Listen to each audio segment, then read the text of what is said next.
you and I have been working together now for a couple of years. A couple. Yeah. And I guess predominantly we use Astute Realty for the property management phase of it all. Yep. And as all of you know, we are a buy and hold real estate property investing strategy and philosophy. You agree with that, right? Absolutely. I would certainly back that up. But as you've said, circumstances change for certain people. Yeah, so I mean, there may be, as your life evolves, we're like, all right, we need to get ourselves out of a pickle. We need to fix a certain problem in our life, go on a different tact, pivot to another, area of activity, whatever it's going to be. So selling a piece of real estate that you own can be a very natural place. So of course, enter real estate agent. Let's effectively just have a bit of a chat now about what is the role of a real estate agent. So just maybe even just chronologically. Well, like, hey, Phil, Sam wants to sell his investment properties, had a change of circumstances. Here's his contact details. What happens then? What happens? Yeah, absolutely. So the very first thing for us is obviously to contact the owner and build a rapport and relationship with them. So understand what their personal circumstances are. Some will have a time basis in terms of a sale. Could be due to divorce. Could be anything else. And others will have a price thing. So time's not as important, but price is really important. And so we've got a whole section on price coming up in a minute. Absolutely. So that's. I mean, look, what's the bottom line up front? Well, you're there too. We want to get the best price. That's the bottom line. But we don't want to do it at the cost of other things if that client's got the specifics. But ultimately, the agent, our role is to get you the best price for your asset in the market at the time. Yeah. I guess the background mechanics of that is, essentially walking them through how that's going to work from marketing. So marketing is pretty stock standard. We get photos and we go on realestate.com, which is probably the most powerful, way to actually advertise. But then from there, it gets a little bit grayer in terms of, okay, what's our strategy? How are we going to send this to market? Are we going to go to auction? Are we going to do a private treaty? Are we going to do best and final offers? So best and final offers mean no one knows what everyone else is bidding, whereas an auction, it's very open. So there's cunning ways, and it really depends on the location of the property, i.e., are we in just the suburbs? Are we close to lifestyle assets, schools, whatever? And then what else is on the market at the time and how the market's behaving. So there's no real direct answer on that other than the individual, their circumstances and dealing with it at the time. And I suppose that's the role of us as an agent, is to get the best strategy to present your property in the best light we can to get you the top dollar. Yeah, I love that. And, good news is, mate, is that Axon properties are not in the middle of nowhere.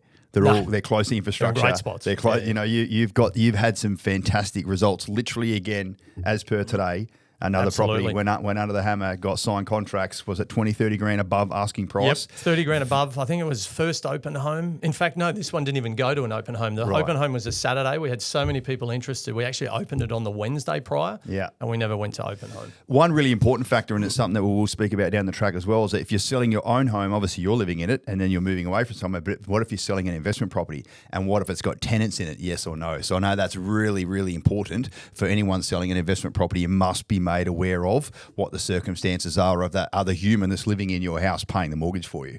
Yeah, absolutely. So, yeah. Absolutely. What's probably the key function that you do up front there to looking at other properties on the market? What's that document that you provide everyone? So we do what's called a CMA, or a comparative market analysis. What that really involves is us looking at what's sold in the last 6 months in your sort of area and your price point and your, whether it's 3-bed, 2-bed, 4-bed.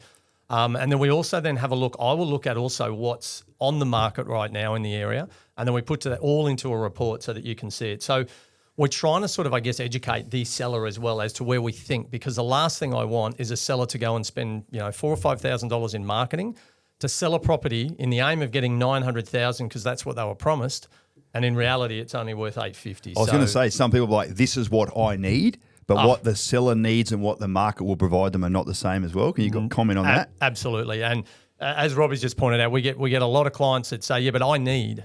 And I go, I know that. That's obviously a calculation that you need, but the market doesn't know you need.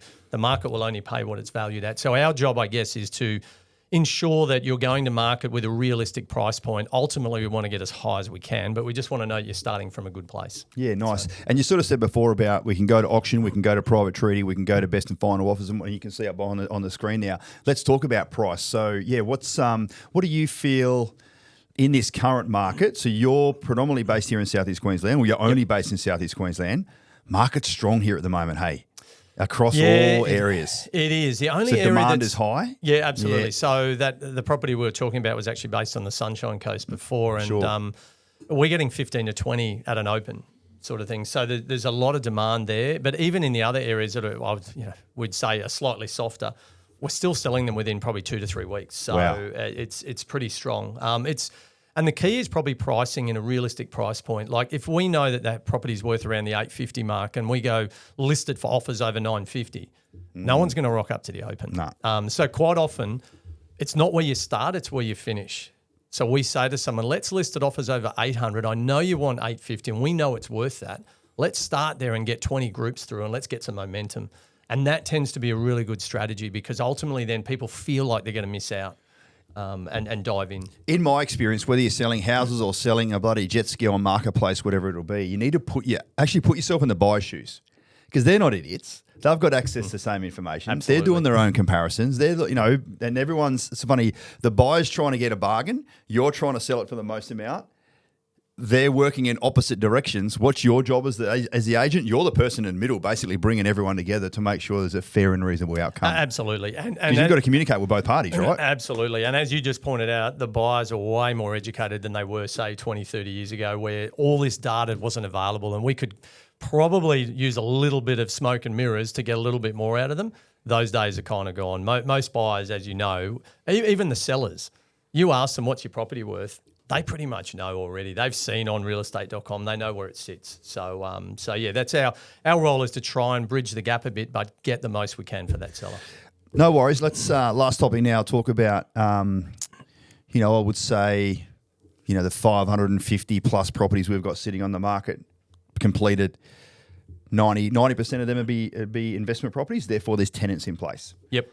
I guess here's my bottom line up front to you is that don't sign a 12-month lease with your new or current tenants and then wake up 6 weeks later and go, I think I might sell this property now.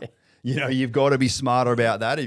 When the penny drops, what Phil's about to pass on to you here now as far as what are the implications of trying to sell an investment property with a long lease in place. You just need to be made aware of it, so therefore your expectations are being managed. So let's talk about that scenario first. Yeah. There's absolutely. at least a 10-month lease in place, and the buyer's like, I need to get rid of this property, Phil. Help me. Yeah. So, and just stepping slightly back from that, the first point is that your agent that's managing your property, whether it's us or one of the other wonderful agencies here on the coast, they will normally send you out notice 3 months prior to the end of the lease. And the whole purpose of that is to have that thought process then about what you want to do. Don't then, as Robbie just said, sign it and 6 weeks later come in to want to have to sell. If you're unsure in that process, sign a shorter lease. Do a 6 months term with them. Don't sign up to 12 months. Gives you some flexibility. Pro tip number one. I love that. Yes. Yeah. It didn't happen. The scenario is we've got 10 months left on our lease. So 10 months. I need it sold ASAP. Yep. Phil, how can you help me? So best case scenario, we rock up to do an inspection. So normally when someone's engaged to sell, the first thing we'll do is we'll go on site and have a look at how the tenant presents it. I'm going to say about 50% of the cases, pretty good.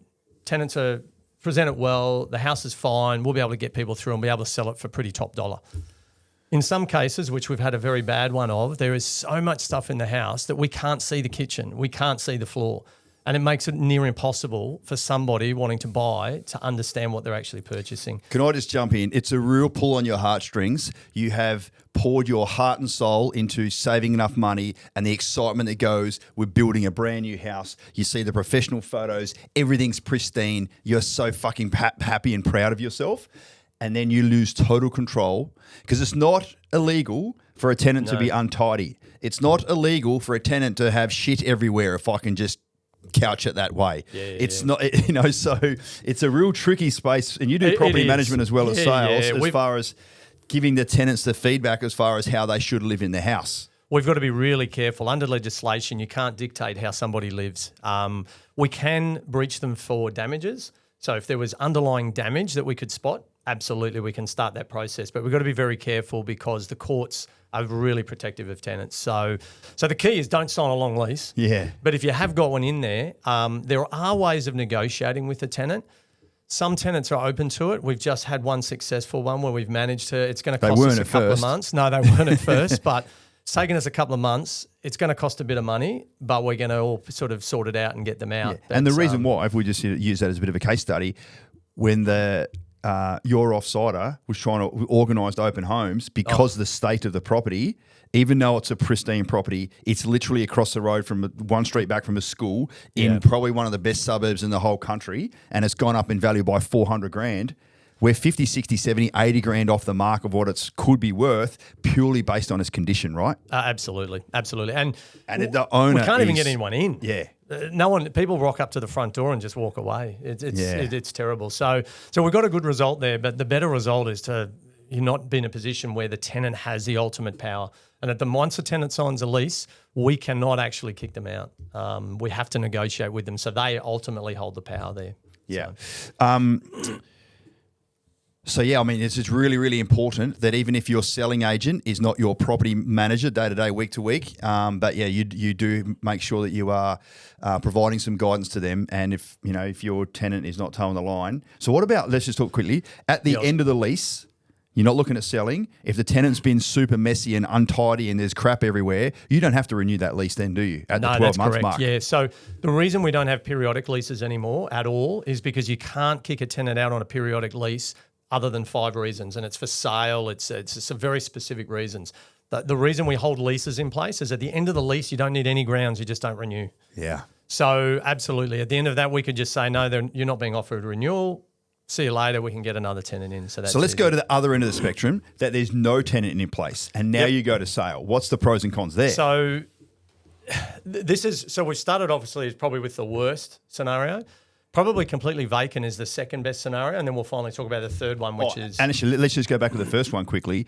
With a tenant in place and 10 months to go, even if they're keeping the property quite tidy, it rules out owner-occupiers being buyers. It does, yeah, absolutely. Because no occupier is going to want to wait 10 months. No, some will, but it's very rare. A lot of them will want to be moving in within 6 to 8 weeks. And if that doesn't happen, they just cross it off their list and they move to the next open home. And of course, as a seller, you want people to buy with their heart, because they're going to pay more. Absolutely. If you can't have owner occupiers that fall in love with your house and therefore they're willing to pay 20, 30, 40 grand more, then you're just not opening, you'll cut yourself off to that really important element of the market. And it's timing becomes everything. And it's not only cutting yourself off, it's the numbers. So if it's 50%, we had 20 in an open, we've now only got 10. So it's even just the numbers game of having more people interested. But so now we've got no tenant in place. Yeah, no tenant in place. So probably massive advantage there is that we can get stock photos done. We can get furniture put in place on these photos, make it look spectacular. It'll present well. We can recommend to the owner whether it needs touch-up painting, some landscaping, spend a few $100 here and there and really tidy it up. So from that point of view, from a selling and a selfish point of view from us, it's perfect. We love it. But from a client point of view, which is what we're all about as well, the same as you guys here at Axon, it's not the best from a cash flow point of view, because obviously there's a period now the tenant's moved out. You may have 4, 6, 8 weeks where the property is actually vacant, and that hurts cash flow. So some people are lucky enough to be in a position where that's fine.